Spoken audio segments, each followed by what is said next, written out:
Hello, dear listeners. Welcome back. I hope your day is going gently so far.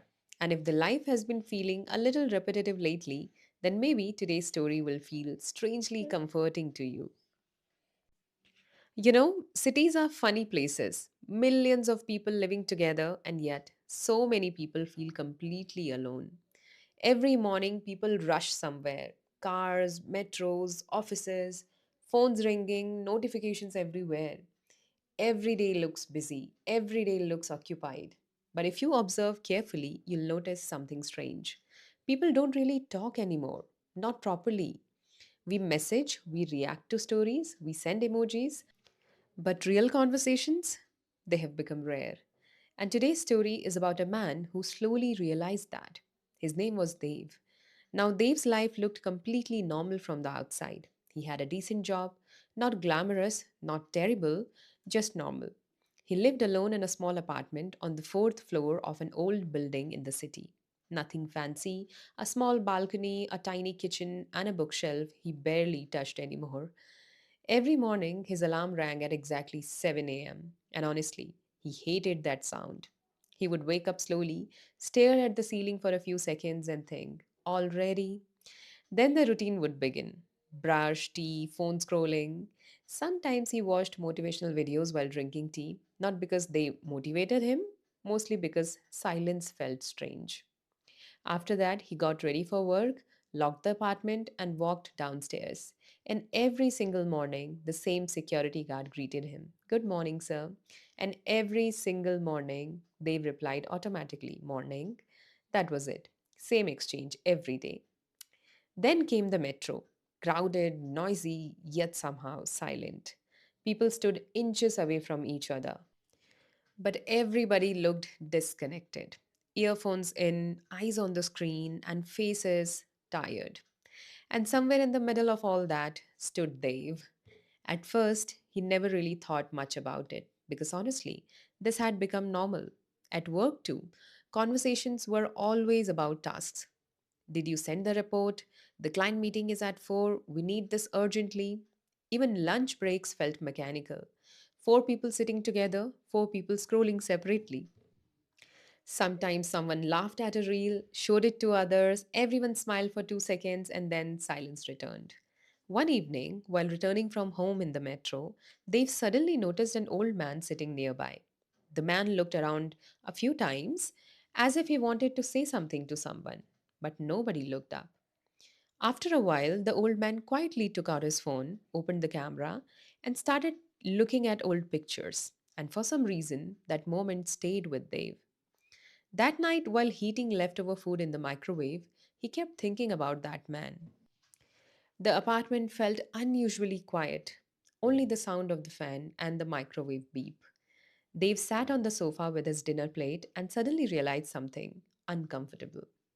An entire day had passed and not one meaningful conversation had happened. Not one, and honestly, that thought felt heavier than expected. The next morning was like every other morning same alarm, same tea, same metro. But something small happened that day.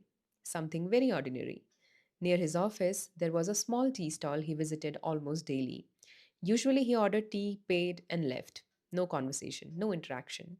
But that morning, while handing over the tea seller looked at him carefully and said, "You look tired today, sir." Such a small sentence. Simple, normal. But strangely, it felt warm, human. Dave smiled a little and replied, "Didn't sleep properly." The tea seller laughed softly. "Same here. Mosquitoes didn't let me sleep either." And for the first time, they actually talked. Not about anything important, just random things weather, traffic, sleep. 2 minutes only, maybe less. But while walking toward the office, Dave noticed something surprising. He felt lighter, not happier exactly, just lighter. And that feeling stayed with him the whole day. That evening, while returning home, he started observing people differently this time. The tired delivery boy waiting near the signal, the woman struggling with grocery bags, and the little child trying to talk to his mother while she stared at her phone. For the first time in a long time, Dave was actually noticing people. A few days later, something else happened. The security guard downstairs was coughing badly. Usually, they would have just nodded and walked away. But this time, he stopped and asked, "You okay?" The guard looked surprised, almost shocked. Then he smiled and said, "Just a little cold, sir." And somehow, that tiny interaction stayed with both of them. After that, conversations slowly became part of Dave's life. Not big conversations, small ones. How's your daughter's exam preparation going? Your shop was closed yesterday. You seem happy today. Simple questions, but slowly the world around him stopped feeling so cold. One evening, while waiting for the metro again, he saw the same old man, the one who had been looking at old pictures. This time, instead of pretending not to notice, Dave sat beside him and smiled. The old man smiled back immediately, almost too quickly, as if he had been waiting for someone to acknowledge him. After a few minutes, the man himself started talking. "My son lives in Canada," he said softly. "He keeps asking me to move there, but I don't know. This city still feels like home." And slowly, the conversations continued. The old man spoke about his late wife, about how quiet the house felt now, about how he sometimes traveled in the metro just to feel less alone. Dave listened quietly, and honestly, something inside him changed that evening. Because suddenly he realized people are carrying invisible loneliness everywhere. The tea seller, the security guard, the old man, maybe even the people sitting silently beside him every day. Everyone wanted connection, even if they didn't say it loudly. After that, Dave's life didn't magically become perfect. Work was still stressful, the city was still exhausting, but now there were small moments of warmth between all that noise. Someone remembering his usual tea order, the guard smiling before he entered the building, the old man waving at him from the metro station sometimes. Tiny moments, but meaningful ones. And slowly, his life stopped feeling robotic. Because somewhere between deadlines and screens, he had rediscovered something simple: human connection. And maybe that's what many of us are missing today.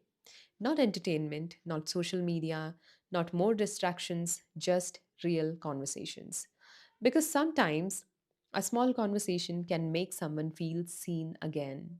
Now, tell me, dear listeners, do you also feel people talk less nowadays? When was the last time a stranger made your day a little better? And maybe tomorrow, will you look up from your phone and talk to someone? If this story felt comforting to you, share your thoughts in the comments. And if you want more stories from different genres, heartwarming, mysterious, emotional, slice of life, motivational, just write more stories. And don't forget to like, share, and subscribe to Dear Listeners. I'll meet you again with another story. Till then, don't underestimate small conversations. Sometimes they heal people quietly.